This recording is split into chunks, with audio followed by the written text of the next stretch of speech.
Yan guys, nililinisin tayong call-in. Full DC inverter na siya. Kalagay quad. Model niya, ayan. Yan na guys, before natin linisin, testing. Nagmamoist na din yung pipe. Hindi pa masyado.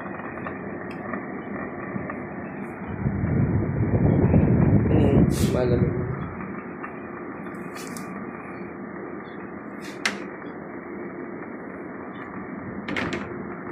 Yung pagtanggal nitong cover ng filter, ayan, pagkabukas nyo, i-slide nyo lang pakaliwa.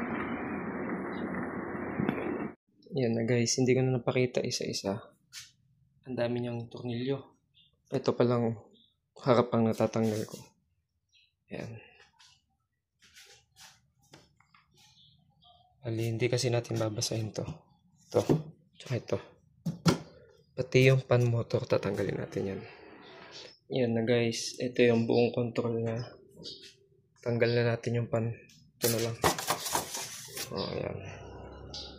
Tapos, ito yung pan motor. Ito yung accessories. Dami. Tatanggalin natin yung pan motor niyan, tsaka yung blade. Para malinis natin mabuti. Yung screw niya, yan lahat yun. Yung mga tinanggal natin. Yan. Di pa naman siya ganun kadumi. Medyo lang.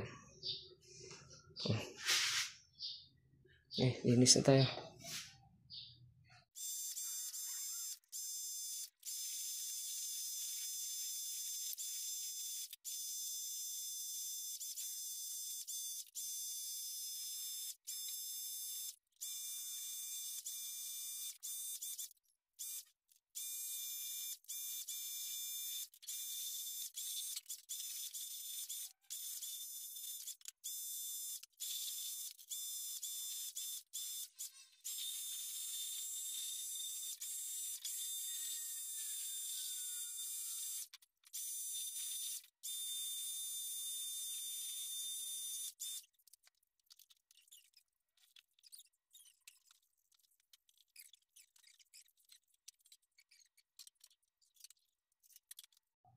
Yan na.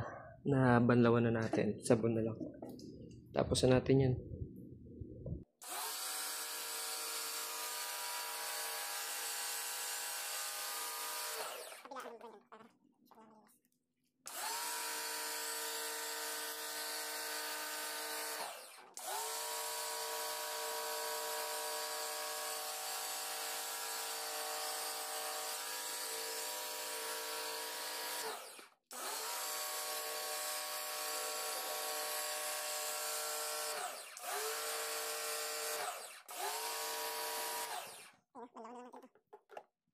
Na guys, assemble na tayo. Malinis na.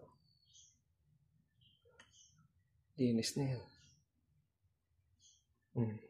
Balik na natin lahat.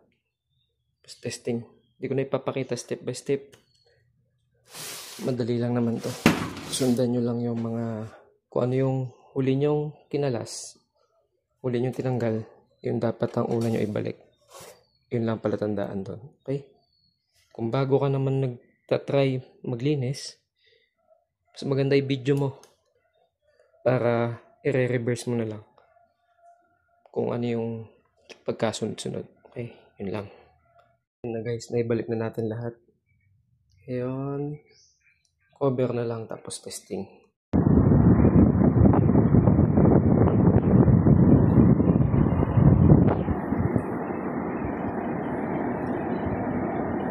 Moist na ulit. Linis na. Okay na to guys, malamig na. Hindi ko lang dala yung thermometer pero okay na. Nakatulong to video natin ito. Please like, share, and subscribe. Salamat. Additional ko na lang pala. Ito kasi with smart controller. Ito yung mga